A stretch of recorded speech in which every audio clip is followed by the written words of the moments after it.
पद्मालङ्कृतपाणिपल्लवयुगां पद्मासनस्थां श्रियं वात्सल्यादिगुणोज्ज्वलां भगवती वन्दे जगन्मातरम्।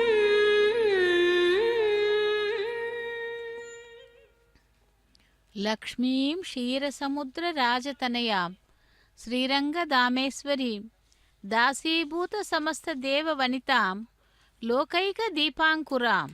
என்று அந்த பத்மாவதி தாயாரை செவிக்கலாம். நமஸ்தேஸ்து மகாமாயே ஸ்ரீபீட்டே சுரபூஜிதே சங்கசக்ரகதாஹஸ்தே மகாலக்ஷ்மி நமோஸ்துதே சித்தி புத்தி பிரதே தேவி பக்தி முக்தி பிரதாயினி மந்திரமூர்த்தே மகாதேவி மகாலக்ஷ்மி நமோஸ்துதே என்று அந்த திருச்சானூர் பத்மாவதி தாயாரை செவித்துக்கொண்டு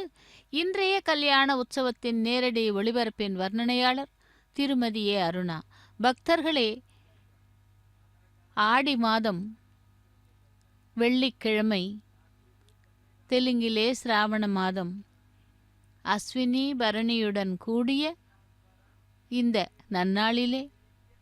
தாயாரை செவிக்கலாம். அவளுடைய கல்யாண உற்சவத்தின் நேரடி ஒளிபரப்பில் திருச்சானூர் கோவில் உள்ளே இருக்கும் மண்டபத்திலிருந்து நேரடி ஒளிபரப்பிலே செவித்துக் கொண்டிருக்கிறோம். இங்கே பக்தர்களை வரவேற்பது திருமதி ஏ அருணா. வெள்ளிக்கிழமை என்றாலே மிகவும் விசேஷமான நாள். அதுவும் பெண்களுக்கு தெலுங்கிலே சிராவண மாதம், தமிழிலே ஆடி மாதம் என்று ஆடி வெள்ளிக்கிழமை என்றும் விசேஷ நன்னாள். இந்த வேளையிலே அந்த தாயாருடைய திருக்கல்யாண மகோத்சவத்தை நேரடி ஒளிபரப்பில் செவித்து கொண்டிருக்கும் பாக்கியத்தை நமக்கு எஸ்விபிசி தொலைக்காட்சி மூலம் கொடுத்தவர்களுக்கு நன்றி சொல்லலாம். லக்ஷ்மி கடாட்சம் எங்கு எப்படி இருக்கும் என்று பார்க்கும் பொழுது, தேவர்கள் ஸ்ரீதேவியை வணங்கியபடியே தாயே எங்களுக்கு எங்கு தாங்கள் வசிக்கிறீர்கள் என்று கேட்க லக்ஷ்மி தேவி பின்வருமாறு கூறினாளாம். அவளை திருமணம் செய்து கொள்ளும் ஸ்ரீனிவாசனை செவிப்போம், லக்ஷ்மி ரமண கோவிந்தா கோவிந்தா என்று. எந்த வீட்டில் காலையில் எவரும் தூங்காமல் எழுந்திருந்து நாம ஸ்மரணம் செய்கிறார்களோ, எங்கு காலை வேளைகளில் வீட்டு வாசலிலே சாணி தெளித்து கோலம் போட்டு தீபம் ஏற்றி வைக்கின்றனரோ, எங்கு தம்பதிகள் சண்டையின்றி சுமூகமாக இருக்கின்றனரோ, எங்கு ஆச்சாரம் கடைபிடிக்கப்படுகிறதோ, எங்கு ஸ்வதர்மம் நன்கு அனுஷ்டிக்கப்படுகிறதோ, எங்கு தேவ பூஜை, ஔபாசனம், வைஸ்வதேவம் இப்படி மாத்ரு பித்ரு சுஸ்ரூஷை நடக்கின்றனவோ, எங்கு பெண்கள் சந்தோஷமாக இருக்கின்றனரோ, எங்கு பாத்திரங்கள் பற்பன அதாவது தானியங்கள் சிந்தாமலும் இப்படி இருக்கின்ற இடத்திலே எங்கு கோபூஜை நடக்கின்றதோ, வேதத்துடன் நடத்தப்படுகிறதோ, அங்கெல்லாம் நான் இருப்பேன் என்று லக்ஷ்மி தேவி கூறினாளாம். ஆகவே இந்த இடங்களை சுத்தமாக வைத்துக்கொண்டு மனதையும் சுத்தமாக வைத்து தெய்வ காரியங்களிலே ஈடுபட்டு இதோ தாயாரை செவிக்கலாம். விஸ்வக்சேன் ஆராதனை சுத்தி புண்ணிய வாசனத்துடன் ஆரம்பமாகியது திருக்கல்யாண மகோத்சவம். அதற்கு முதலில் சங்கல்ப மந்திரங்களை தொடர்ந்து இதோ விஸ்வக்சேன ஆராதனை. நாம் மனப்பூர்வமாக தியானத்திலே இருந்து தாயாருடைய திருக்கல்யாண மகோத்சவத்தை செவித்துக்கொண்டு அவளுடைய அனுகிரகத்தை பெறலாம். யாரிடம் லக்ஷ்மி தேவி தங்க மாட்டாள் என்று கூறும் பொழுது, கலகம் செய்பவர்கள், குரோதமான மனசு உடையவர்கள், பொய் கூறுபவர்கள், சந்தியா காலத்திலே சாப்பிடுபவர்கள், தயிர் கறி எலும்பு இவைகளை காலால் மிதிப்பவர்கள், கால் அலம்பாமல் வீட்டுக்குள் வருகிறவர்கள், மாத்ரு பித்ரு பணிவிடை செய்யாதவர்கள், சுகர்மாவை தேவகர்மாவை விட்டவர்கள், நகத்தை பல்லால் கடிப்பவர்கள், இப்படி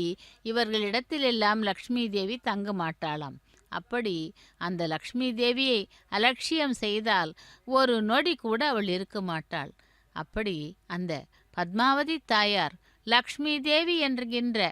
மகாலட்சுமி என்கின்ற பத்மாவதி தாயார் இதோ திருச்சானூரிலே பத்ம சரோவரத்திலே விர்பவித்து பத்மாசனத்திலே அமர்ந்து கொண்டிருக்கும் தாயாருடைய திருக்கல்யாண மகோத்சவத்தை நேரடி ஒளிபரப்பில் விஸ்வக்சேன் ஆராதனையுடன் செவித்துக் கொண்டிருக்கிறோம். ஸ்ரீ மகாலட்சுமியை நமஹா என்று. பார்க்கடலிலே அமிர்தம் பெற கடைந்த பொழுது உண்டானவள் தான் இந்த லக்ஷ்மி. அதனாலேயே இவளுக்கு கடல் மகள், அலைமகள் என்ற பெயரும் உண்டு. இவளுக்கு முதலில் வாய்த்த பெயர் ஸ்ரீ. வேதங்களில் குறிப்பிடும் பொழுது அது லக்ஷ்மியை குறிப்பிடுவதாக இல்லை. அழகு, இனிமை இவைகளை குறிப்பிடவே ஸ்ரீ வேதங்களில் உபயோகிக்கப்பட்டு வந்துள்ளது. சுத்தத்திற்கும் அலங்கரித்து கொள்வதற்கும் இந்த சொல் உபயோகப்படுகிறது. இன்று அந்த சிராவண மாதத்திலே வெள்ளிக்கிழமையும் ஆடி மாதம் வெள்ளிக்கிழமை இரண்டாக சேர்ந்ததினால் மிகவும் விசேஷமான நாளிலே தாயாருடைய திருக்கல்யாண மகோத்சவத்தை செவித்துக் கொள்ளலாம். ஸ்ரீ சூக்தத்திலே லக்ஷ்மியை மலர்மகளாகவும் விஷ்ணு பிரியை எனவும் வர்ணிக்கப்படுகிறது. தைத்திரிய உபனிஷத்திலும் தைத்திரிய சம்ஹிதையிலும் விஷ்ணு பத்னியை ஸ்ரீயை சேவிக்கிறோம்.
स्ववर्जनः पवित्रेण विचर्षणिः यः पोधासपुनादमा पुनन्दमा देवजनाः पुनन्दमनवो धिया पुनन्दविश्वायवः यादवेदः पवित्रवद पवित्रेण पुनाहिमा शुक्रेण देवदेद्यद् अग्ने क्रत्वा क्रदो गोरणो यते पवित्रमर्चिषे अग्ने विदधमन्धरा ब्रह्मतेन पुनेमहे भाभ्यां देवसविदः पवित्रेण सवेन च इदं ब्रह्म पुनेमहे वैश्वदेवे पुनते देव्यागाद् यस्य बफे स्तनवा वेदपृष्ठाः तया मदन्दस्य धमाद्येषु पयग्रस्यामपतयोरयेणां वैश्वानरो रश्मिभिर्मावनादो पादप्राणेन शिरोमयो भोः यावा पृथिवे पयसा पयोभिः हृदावरे यज्ञयेमावनेतां बृहद्भिः सविधस्त्रुभिः परिशिष्टैर्देवमन्मभिः अग्ने दक्षैः पुनाहिमा येन देवा अपुणद येनापो दिव्यङ्गशः येन दिव्येन ब्रह्मणा इदं ब्रह्म पुनेमहे यः पावमाने रध्यते ऋषभ्यः सम्भृतगोरसं सर्वगोंसभूतमश्नादि सदिदं माधरिष्वना पावमानेर्यो अध्यते ऋषिभिः सम्भृतको रसम् तस्मै सरस्वते दुहे क्षीरकं सर्पिर्मधोदकम् पावमाने स्वस्तजने सुदुःखाहि पयस्वते ऋषिभिः सम्भृतो रसः ब्राह्मणेष्वमृतकं हितं पावमानेर्दिशन्तु नः इमं लोकमथो अमुं तामांससार्धयन्तु नः देवैर्देवैः समाभृताः पावमाने स्वस्तयने सुदुर्गाहि घृतश्च्युतः ऋषिभिः सम्भृतो रसः ब्राह्मणेष्वमृतकं हितम् येन देवाः पवित्रेण आत्मानं पुनते सदा येन सहस्रधारेण पावमान्यः पुनन्तु मा प्राजापत्यं पवित्रं सदोद्यामकं हिरण्यं तेन ब्रह्मविदो वयं पोदं ब्रह्म पुनेमहे इन्द्रः सुनेति सह मा पुनोतु सोमस्वस्त्या वरुणः समेत्य यमो राजा प्रवृणाभ्यः पुनातु मा जातवेदामोर्जयन् जापुनातु भोर्भुवः स्वः तच्छय्यारावृणेमहे गातुं यज्ञाय गातुं यज्ञपतये दैवे स्वस्तिरस्तु नः स्वस्तिर्मानुषेभ्यः ऊर्ध्वं जगातु भेषजं शन्नास्तद्विपदे सञ्चतुष्पदे ॐ शान्तिः शान्तिः शान्तिः।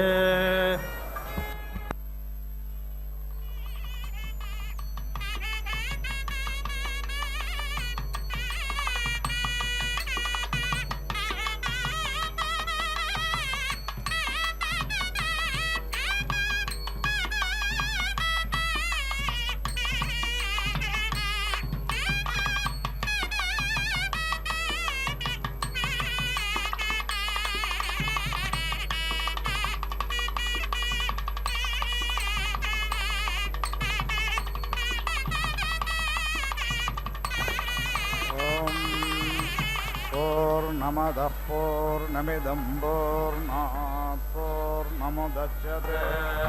पूर्णस्य पूर्णमादाय पूर्णमेवावशिष्यते ॐ शान्तिः शान्तिः शान्तिः। ॐ जनकोह वैदेहो बहुदक्षिणेन यज्ञेन च तत्रः कुरु पञ्चालानां ब्राह्मणा अभिसमेता बभूवुस्तस्यः जनकस्य वैदेहस्य विजिज्ञासा बभूव कस्मिदेषां ब्राह्मणानां मनोजानतम इति सह गवाज्ञसहस्रमवरुरोध दश पादा एकैकस्या शृङ्गयो राबद्धा बभूवुः होवाच ब्राह्मणा भगवन्तो यो वो ब्रह्मिष्ठः स एतागा उदजतामिति तेह ब्राह्मणा न दधृषु रथः याज्ञवल्क्यस्वमेव ब्रह्मचारिणमुवाचेता सौम्योदज सामश्रवा इति ताहोदाचकारदेह ब्राह्मणाश्चक्रुदुः कथं नो ब्रह्मिष्ठो ब्रुवेद यथः जनकस्य वैदेहस्य होताश्वलो बभूव सहैनं पप्रच्छत्वन्न खलु नो याज्ञवल्क्य ब्रह्मिष्ठोऽसि इति सहोवाच नमो वयं ब्रह्मिष्ठाय कुर्मो गोकामा एव वयज्ञस्म इति तज्ञः तद एव प्रष्टुं दध्रे होताश्वलः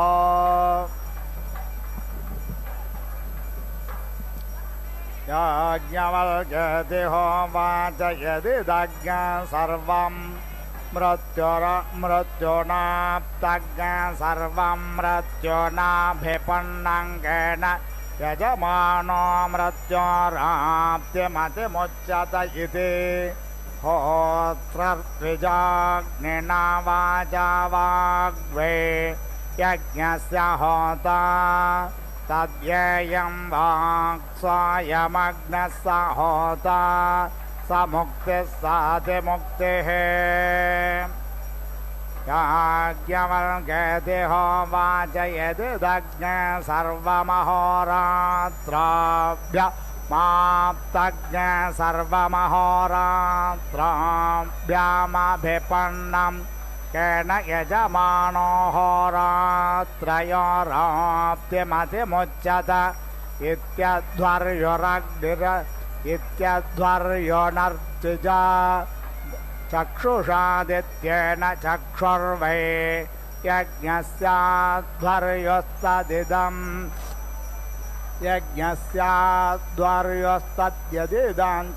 चक्षुस्वसावादित्यस्वध्वर्योः स मुक्तिः सातिमुक्तिः याज्ञवल्क्येति होवाच यदिदज्ञः सर्वं पूर्वपक्षापरपक्षाभ्यामाप्तज्ञः सर्वं पूर्वपक्षापरपक्षाभ्यामभिपन्नङ्गेन यजमानः पूर्वपक्षपरपक्षयोराप्तिमतिमुच्यत इत्यद्गात्रर्द्विजा वायुना प्राणेन प्राणो वै यज्ञस्योद्गाता तद्योऽयं प्राणः स वायुः स उद्गाता स मुक्तिः सातिमुक्तिः याज्ञवल्क्येति होवाच यदिदमन्तरिक्षमणारम्भनमिव क्रीडा क्रमेण यजमानस्वर्गं लोकमाक्रमत इति ब्रह्मणर्तिजा मनसा चन्द्रेण मनो वै यज्ञस्य ब्रह्मा तद्यदिदं मानसोऽसौ चन्द्रः स ब्रह्मा स मुक्तिः सातिमुक्तिरित्यतिमोक्षा अथ सम्पदः याज्ञवल्क्येति होवाच कतिभिरयमद्यद्भिर्होतास्मिन् यज्ञे करिष्यतीति तिस्रभिरिति कथमास्तास्तिस्र इति पुराणवाक्या च याज्ञा च शस्यैव तृतीया किन्ताभिर्जयतीति यत्किञ्चेदं प्राणभृदिति याज्ञवल्क्येति होवाच कत्ययमद्याध्वर्योरस्मिन् यज्ञ आहुतिर्होष्यतीति तिस्र इति कथमास्तास्तिस्र इति याहुता उज्ज्वलन्ति याहुता अतिनेदन्ते याहुता अधिशेरते किन्ताभिर्जयतीति याहुता उज्ज्वलन्ति देवलोकमेव ताभिर्जयति दीप्यत इव हि देवलोको याहुता अतिनेदन्ते पितृलोकमेव ताभिर्जयत्यतीव हि पितृलोको याहुता अधिशेरते मनुष्यलोकमेव ताभिर्जयत्यध इव हि मनुष्यलोकः याज्ञवल्क्येति होवाच कतिभिरयमद्यद्ब्रह्म यज्ञं दक्षिणतो देवताभिर्गोपायतीत्येक एति कथमासैकेति मन एवेत्यनन्दं वै मनोऽनन्ता विश्वे देवा अनन्तमेव सचेललोकं जयति याज्ञवल्क्येति होवाच कथयमद्योद्गतस्मिन् यज्ञे स्तोत्रिया स्तोष्यतीति तिस्र इति कथमास्तिस्र इति पुरोणुवाक्या च याज्ञा च षष्ठैव तृतीया कथमास्ताया अध्यात्ममिति प्राण एव पुरोणुवाक्यापानो याज्ञा व्यानश्चाकिन्ताभिर्जयतीति पृथिवीलोकमेव पुरोणुवाक्यया जयत्यन्तरिक्षलोके याज्ञया द्युलोकग्षश्चया ततोह होताश्वल उपररामा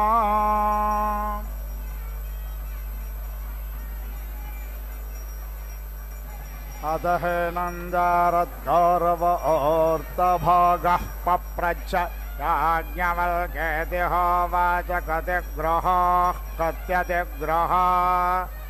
इति अष्टौ ग्रहा अष्टावदिग्रहाः इति एतेष्टौ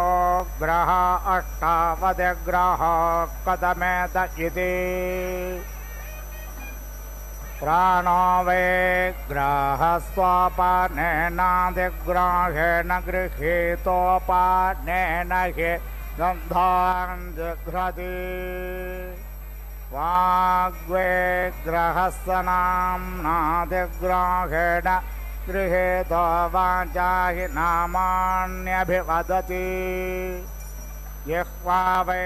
ग्रहस्य रसेनादिग्राहेण गृहीतो जिह्वया हि रसान् विजानाति चक्षुर्वै ग्रहस्य रूपेणादिग्राहेण गृहीतश्चक्षुषा हि रूपाणि पश्यति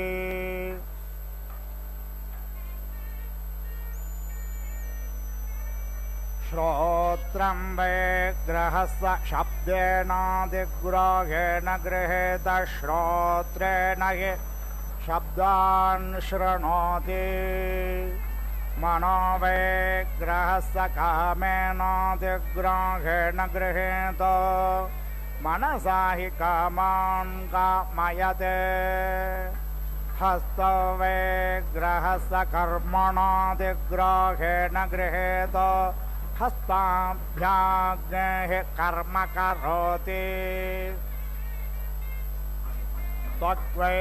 ग्रहस्य स्पर्शेनादिग्राहेण गृहीतस्त्वचा हि स्पर्शान् वेदयत इत्येतेष्टौ ग्रहा अष्टावदिग्रहाः याज्ञवल्क्येति होवाच यदिदग्ने सर्वं मृत्योरन्नं कास्मित् सा देवता यस्या मृत्युरन्नमित्यग्निर्वै मृत्युस्वोपामन्नमपपुनर्मृत्युञ्जयति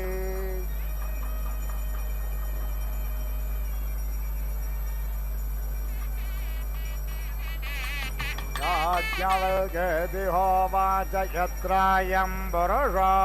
म्रियत उदस्मात् प्राणाः क्रामन्त्याहो नेति नेति होवाच याज्ञवल्क्योऽत्रैव समवनीयन्ते स उच्छयत्योऽध्मायत्याध्मातो मृतश्येते याज्ञवल्क्येति होवाच यत्रायं पुरुषो म्रियते किमेनं न जहादेति नामेत्यनन्तं वै नामानन्दा विश्वे देव अनन्तमेव सतेन लोकं जयति याज्ञवल्क्येति होवाच यत्रस्य पुरुषस्य मृतस्याग्निं वागप्येति वातं प्राणश्चक्षुरादित्यम् मनश्चन्द्रं दिशश्रोत्रं पृथिवीज्ञ शरीरमाकाशमात्मौषधिर्लोमानि वनस्पतीन् केशा अप्सु लोहितं च रेतश्च निधीयते क्वायं तदा पुरुषो भवतीत्यागरसौम्यहस्तमार्तभागा वामे वेदस्य वेदिष्यवो ननावे तत्सजन इति तौहोत्क्रम्यमन्त्रव्योञ्चक्राते तौहयदूचतुः कर्महैव तदूचतुरथ यत्प्रशसज्ञ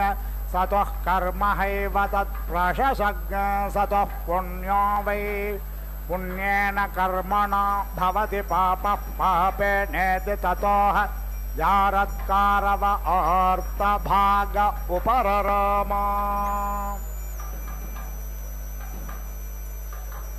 अतहेनं भुज्जुल्लोह्यायनः पप्रच्छ याज्ञवल्क्येति होवाच मद्रेषु चरकाः पर्यव्रजामते पतञ्जलस्य काव्यस्य गृहा नैम तस्यासीत् दुहिता गन्धर्वगृहीता तमपृच्छामकोऽसीति सोऽब्रवीत् सोऽधन्वाङ्गिरस इति तं यदलोकनामन्तान पृच्छामाथैन मब्रूम क्वपारीक्षिता अभवन् नेते क्वपारीक्षिता अभवन् सत्वा पृच्छामि याज्ञवल्क्यः क्वपारीक्षिता अभवन्निति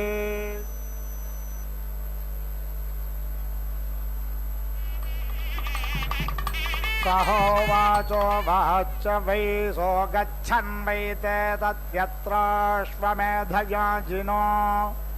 गच्छन्ति ते क्वन्वश्वमेधयाजिनो गच्छन्ति ते द्वात्रिशतं वै देवरथान्योन्ययं लोकस्तग्समन्तम् पृथिवीन्द्यस्तावत्पर्येति तग्समन्तम्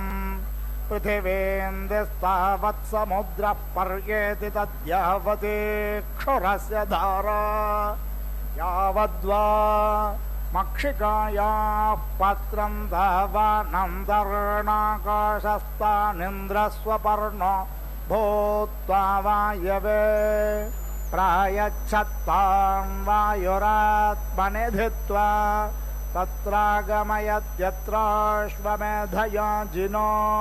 भवन्नित्येवमवै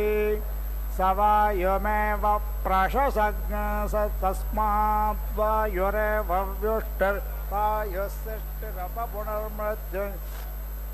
वायुरेव प्रशसज्ञ स तस्मात् वायुरेव व्युष्टिर्वायुः समष्टिरपपुनर्मृत्य जयति य एवं वेद ततोह भुज्जुर्लोह्यायने रूपरराम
नमुषस्तश्चाग्रायणः पप्रच्छयाज्ञमल्गेदिहोवाच यत्साक्षादपरोक्षात्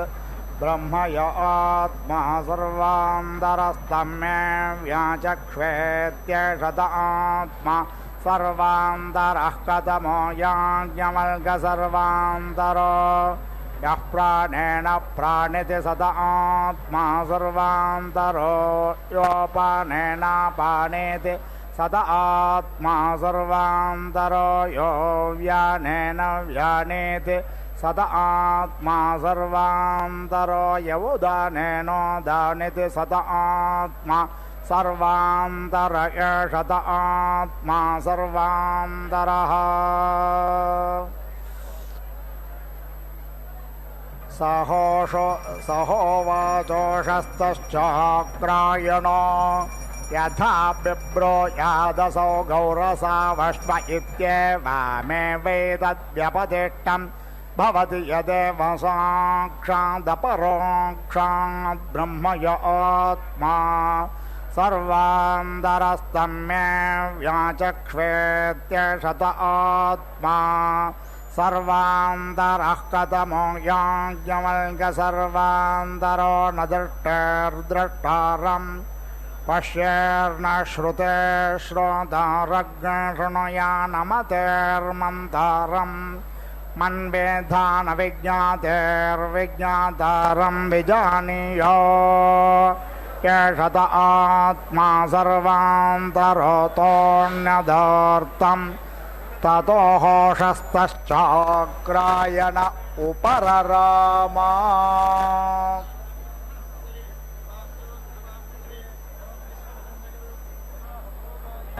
ध्रुवो राजा विशामयो हे वैध्यमाव्यधिष्ठाः पर्वदैवाविजाजलिः इन्द्र इव अध्रुवस्तिष्ठा हे राष्ट्रमुद्धारय अभिधिष्ठप्रदन्यतः अधरे सन्तु शत्रवः इन्द्र इव वृत्रः अधिष्ठा अपः क्षेत्राणि सञ्जयन् इन्द्रयेण मदीधरद् ध्रुवं ध्रुवेण हविषा तस्मै देवाधिब्रवन् अयं च ब्रह्मणस्पतिः तस्य मुहूर्तो अस्तु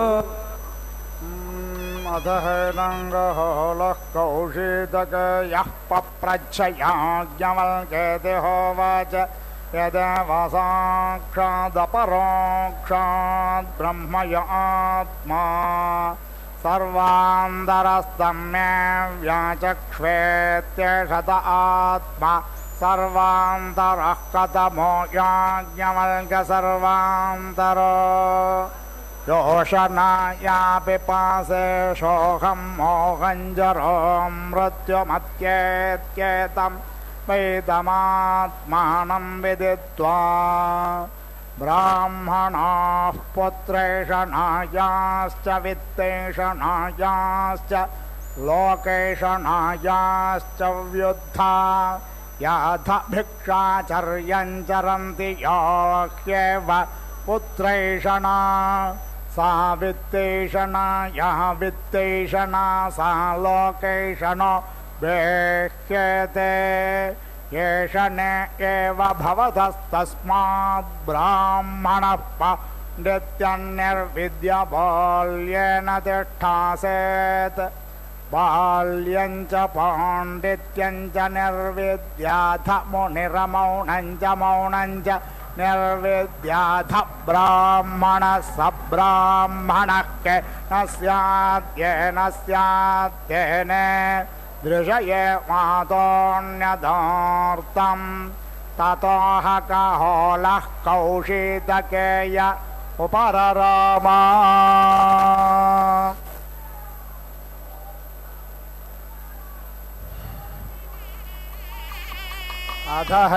अधहैनङ्गार्गे वाचक्नवे पप्रच्छयाज्ञवल्क्येति होवाच यदिदग्न सर्वमप्सोतं च प्रोतं च कस्मिन् खल्वाप ओताश्च प्रोताश्चेति वायुगार्गेति कस्मिन् खलु वायुरोतश्च प्रोतश्चेत्यन्तरिक्षलोकेषु गार्गेति कस्मिन् खल्वन्तरिक्षलोका होताश्च प्रोताश्चेति गन्धर्वलोकेषु गार्गेति कस्मिन् खलु गन्धर्वलोका होताश्च प्रोताश्चेत्यादित्यलोकेषु गार्गेति कस्मिन् खल्वादित्यलोका होताश्च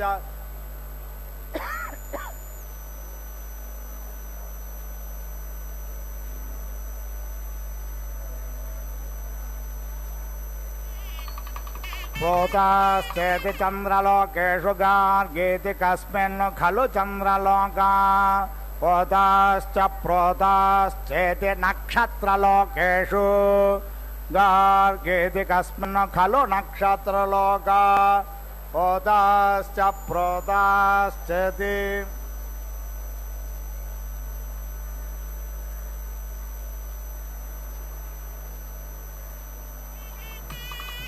प्रोताश्चेति देवलोकेषु गार्गेति कस्मिन् खलु देवलोका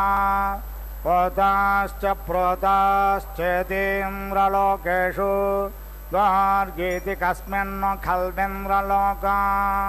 होताश्च प्रोताश्चेति प्रजापतिलोकेषु गार्गेति कस्मिन् खलु प्रजापतिलोका होताश्च प्रोताश्चेति ब्रह्मलोकेषु गार्गेति कस्मिन् खलु ब्रह्मलोका होताश्च प्रोताश्चेति सहोवाच गार्ग्य माते प्राक्षेर्माते मूर्ध्वा व्यपप्तदनति प्रश्न्यां वै देवतामति पृच्छसि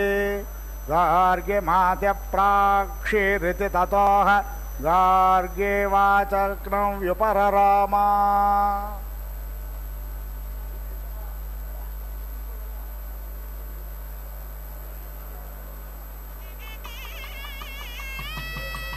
अथ हे नमोद्दालक आरुणः पप्रच्छ याज्ञवल्क्येति होवाच मद्रेष्ववसाम पतञ्जलस्य काप्यस्य गृहेषु यज्ञमधीयानास्तस्यासीत्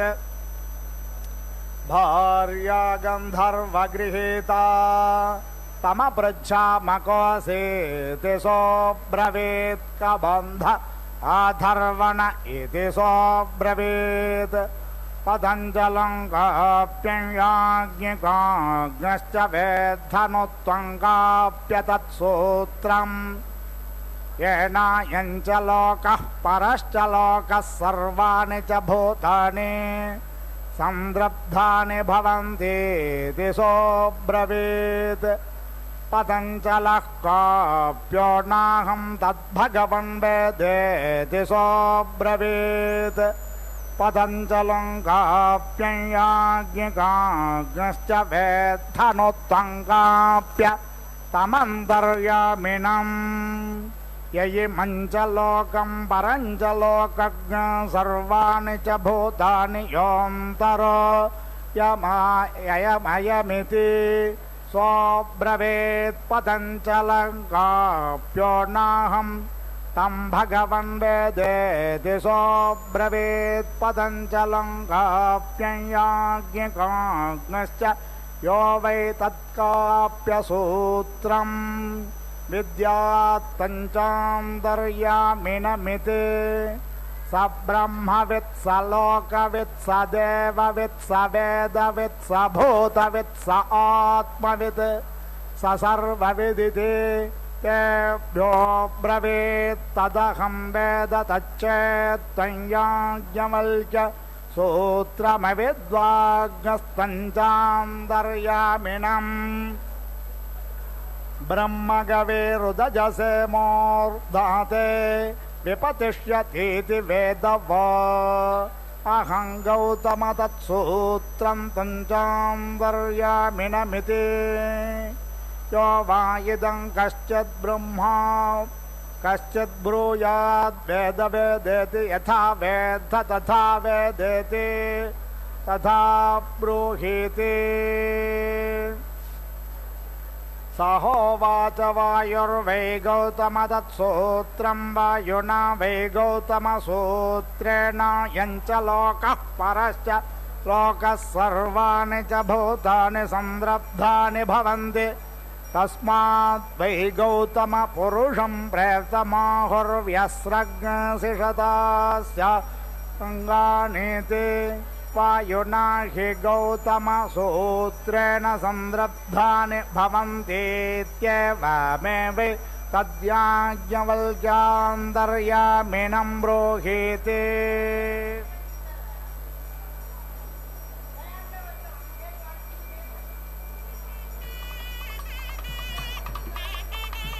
यः पृथिव्यां तिष्ठन् पृथिव्या अन्तरोऽयं पृथिवी न वेद यस्य पृथिवे शरीरं यः पृथिवे मन्तरोऽयमयत्येषत आत्मान्तर्याम्य मृतः योऽप्सु तिष्ठन्नभ्योऽन्तरोऽयमापो न विदुर्यस्यापशरीरं योऽपोऽन्तरोऽयमयत्येषत आत्मान्तर्याम्य मृतः योऽग्नौ तिष्ठन्नग्निरन्तरोऽयमग्निर्न वेद यस्याग्निशरीरै योऽग्निमन्तरोऽयमयत्येषत आत्मान्तर्याम्यमृतः योऽन्तरिक्षे तिष्ठन्नन्तरिक्षादन्तरोऽयमन्तरिक्षन्न वेद यस्यान्तरिक्षज्ञशरीरै योऽन्तरिक्षमन्तरोऽयमयत्येषत आत्मान्तर्याम्यमृतः यो वायो तिष्ठन् वायोरन्तरोऽयं वायुर्न वेद यस्य वायुशरीरै यो वायुमन्तरोऽयमयत्येषत आत्मान्तर्याम्यमृतः यो दिवि तिष्ठन् दिवोऽन्तरोऽयं द्यौर्न वेद यस्य द्यौ शरीरं यो दिवमन्तरोऽयमयत्येषत आत्मान्तर्याम्यमृतः य आदित्ये तिष्ठन्नादित्यादन्तरोऽयमादित्यो न वेद यस्यादित्यो. ஓம் ஸ்ரீ மகாலட்சுமி நமஹ. தாயாருடைய திருக்கல்யாண மகோத்சவத்திலே ரக்ஷாபந்தன பூஜை, மகா சங்கல்பம், கைங்கரியம் மற்றும் அக்னி பிரதிஷ்டை ஹோமத்தை முடித்துக்கொண்டு இதோ இப்பொழுது மாங்கல்ய பூஜை சேவித்துக் கொண்டிருக்கிறோம். மாங்கல்யங்களை சுத்தப்படுத்தி அதற்கு மஞ்சள் குங்குமமிட்டு பூஜை செய்து கொண்டிருக்கிறார் அர்ச்சக சுவாமி. தாயாரை கண்டதும் அவளை சேவித்து அவளுடைய அனுகிரகத்தை பெறலாம். செக்கச் சிவந்தவளே, அம்மா செல்வத் திருமகளே, அக்கறையோடு அழைத்தால் கைமேலே ஆடி வருபவளே, தொட்டது பொன்னாகும் கிணறு தோண்ட மணிச்சுரங்கம் பட்ட மரம் பழுக்கச் செய்யும் லக்ஷ்மியே என்று அந்த தாயாரை செவிப்போம். பூவின் திருவை அழகின் புனை நலத்தை யாவர்க்கும் செல்வத்தை வீடென்றும் என்பத்தை ஆவி துணையை அமுதிர் பிறந்த நாளை என்று அந்த தாயாரை செவித்து கொண்டு அவளுடைய திருவுருவம் எப்படி இருக்கிறது என்று பார்க்கும் பொழுது லக்ஷ்மியின் உருவங்கள் பற்றி சில சாஸ்திரங்களிலே பலவாறு விளக்கப்பட்டுள்ளது. ஸ்வர்ண வர்ணா பிரசன்ன வதனா பூர்ண சந்திரமுகி என்றும் திவ்ய ரூபா என்றெல்லாம் வர்ணிக்கப்பட்டுள்ளது. 2 கைகள் 4 கைகள் பல கைகள் உடையவள் என்றும் சிலர் வர்ணிக்கின்றனர். தாமரையில் அமர்ந்திருப்பதும் கைகளில் தாமரை இவைகளை பற்றி எல்லாம் ஒரு கருத்து. அதேபோல் ஹேமாத்ரியில் சதுர்வர்ண சிந்தாமணியும் விசித்திர முறையில் லக்ஷ்மி விக்கிரகம் ஒன்றின் விவரங்கள் அனைத்தும் இருக்கும். லக்ஷ்மி 4 கரங்களுடன் சிங்கவாகினியாகவும் வர்ணிக்கப்பட்டிருக்கிறாள். அதேபோல் அந்த தாயாரை செவிக்கும் பொழுது அஷ்டலக்ஷ்மிகளாக செவித்து அவளுடைய கருணா கட்டாட்சத்தை பெறலாம்.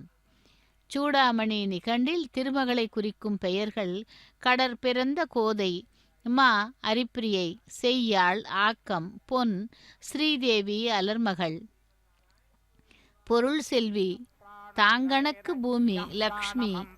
சலசை, இந்திரை என்று இப்படி இந்து சமயத்தில் மட்டுமின்றி இந்தியாவில் உள்ள அனைத்து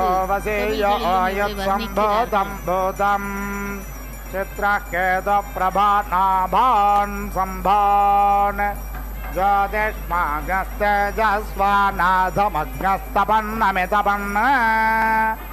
रोचन रोचमान शोभन शोभमान कल्याणः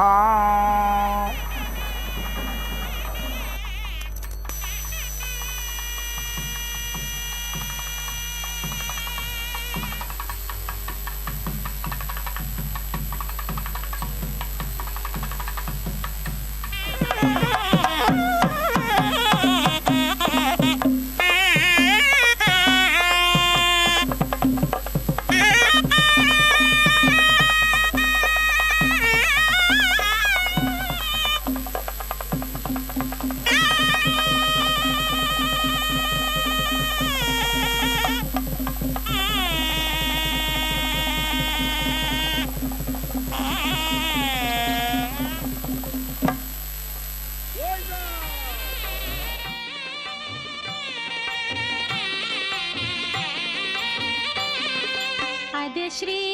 వెంకటపతి అలమేలు మంగయును కదిసియున్నారు తమకమున పెండ్లికిని అదే శ్రీ వెంకటపతి అలమేలు మంగయును కదిసియున్నారు తమకమున పెండ్లికిని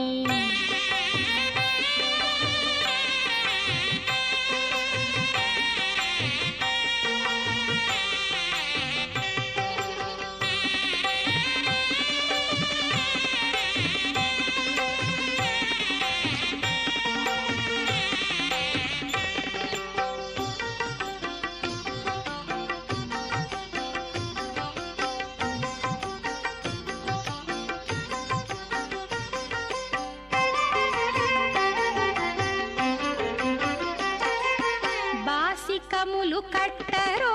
పై పై దంపతులకు శేషపాలందియరో చేతులకును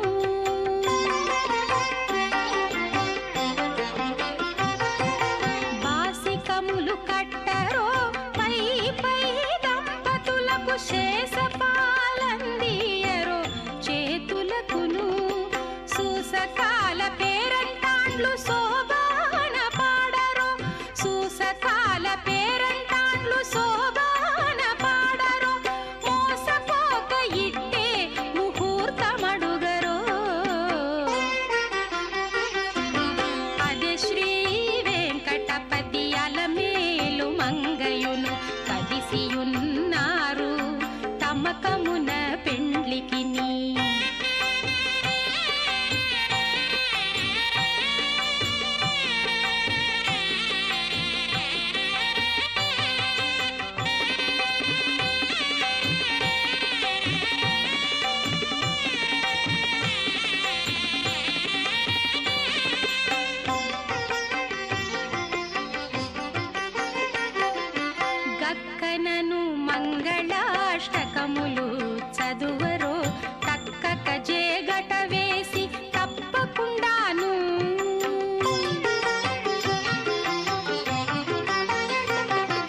आदित्य सत्यमावधि आवस्तत् सत्यमाधरम् यशो यज्ञस्य दक्षिणां प्रजामें कामसमर्थितां प्रसवो मे कामसमर्थितां यज्ञो मे कामसमर्थितां तूष्णे श्रियो मे कामसमृद्ध्यताम्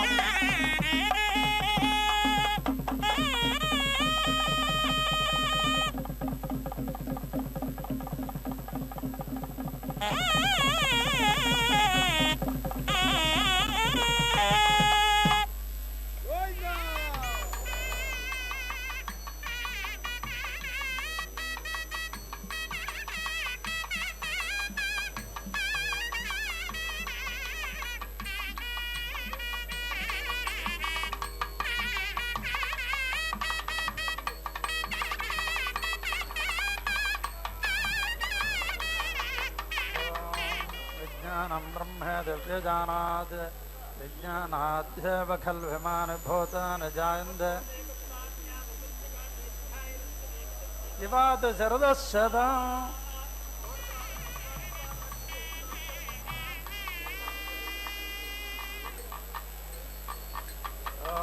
विज्ञानं ब्रह्म दिव्यजानात् विज्ञानाद्येव खल्विमानि भूतानि जायन्ते विज्ञानेन जातानि जीवन्ते विज्ञानं प्रयन्त्यभिसंविशन्तीति तद्विज्ञाय पुनरेव वर्णं पितरमुपससार अधेः भगवो ब्रह्मेति जगमोहोवाच तपसा ब्रह्म विजिज्ञासस्व तपो ब्रह्मेति सतपोदप्यत सतपस्तप्त्वा आनन्दो ब्रह्मेति व्यजानात् आनन्दाद्येव खल्विमानि भूतानि जायन्ते आनन्देन जातानि जीवन्ति आनन्दं प्रयन्त्यभिसंविशन्तीति एषा भार्गवीवारुणे विद्या परमे व्योमन् प्रतिष्ठिता य एवं वेद प्रतिष्ठति अन्नवानन्नादो भवति महान् भवति प्रजया पशुभिर्ब्रह्मवर्चसेन महान् कीर्त्या अन्नन्ननिञ्जात् तद्व्रतं प्राणो वान्नं शरीरमन्नादं प्राणे शरीरं प्रतिष्ठितं शरीरे प्राणः प्रतिष्ठितः यदेतदन्नवन्न प्रतिष्ठितं एतदन्नवन्न प्रतिष्ठितं वेद प्रतिष्ठति अन्नवानन्नादो भवति महान् भवति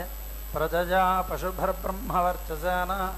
महान् कीर्त्या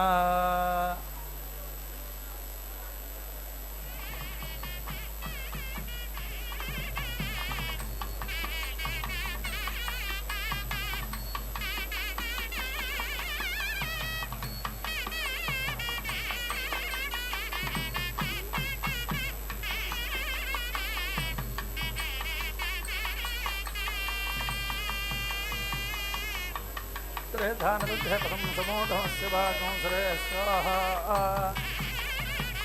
विष्णुदादाभ्यः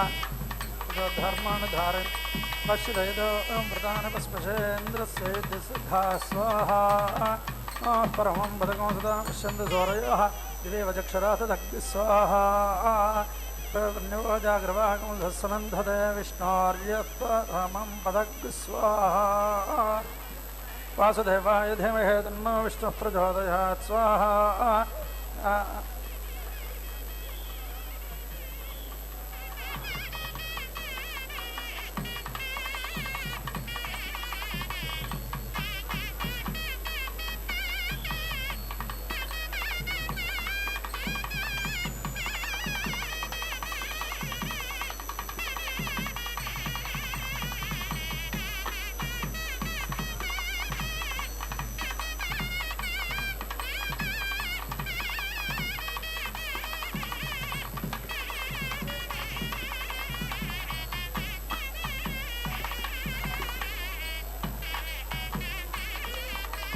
चत्वारि पंच षड् सप्त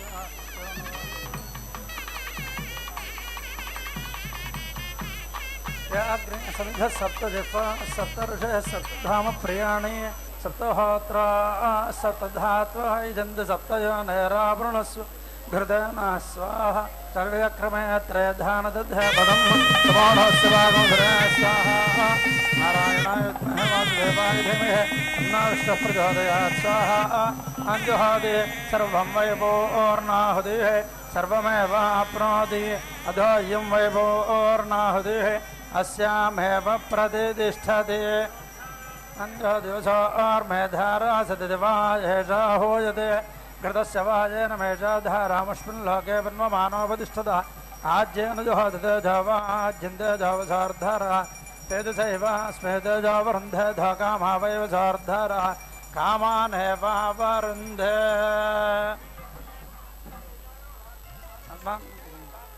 कृण्णस्मे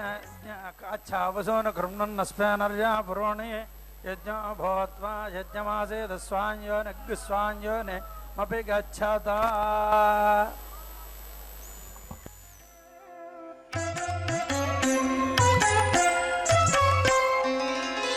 जयलक्ष्मी वरलक्ष्मी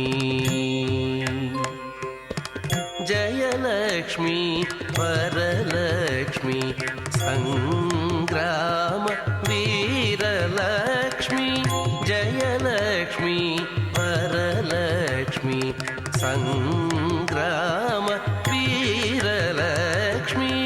जयलक्ष्मी वरलक्ष्मी संग्राम वीरलक्ष्मी प्रियुरालवै हरिकी बेरसितिवम्मा अम्मा जयलक्ष्मी वरलक्ष्मी संग्राम वीरलक्ष्मी प्रियुरालवै हरिकी बेरसितिवम्मा अम्मा जयलक्ष्मी वरलक्ष्मी संग्राम वीरलक्ष्मी प्रियुरालवै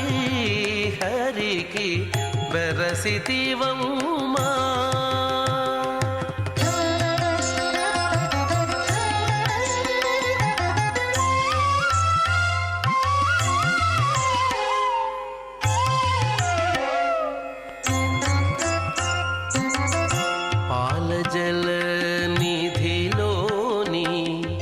పసనైన మీగడా పాల జల నిధిలోని పసనైన మీగడా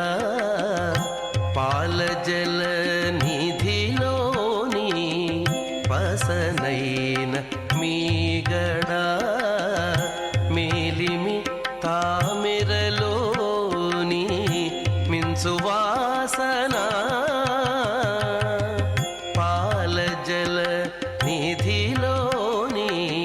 పసనైన మీగడా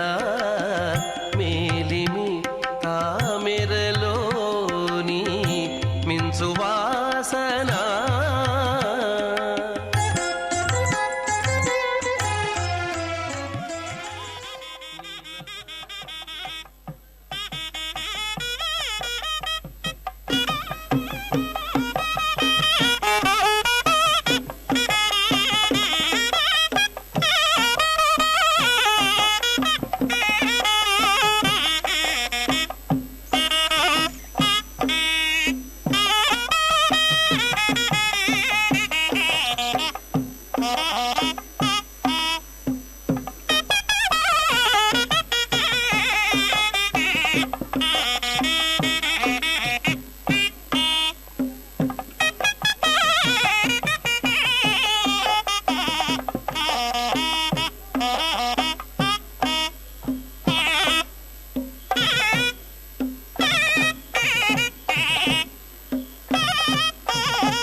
ननाथो ननाथः सदा वेङ्कटेशं स्मरामि स्मरामि हरे वेङ्कटेश प्रसीद प्रसीद प्रियं वेङ्कटेश प्रयच्छ प्रयच्छ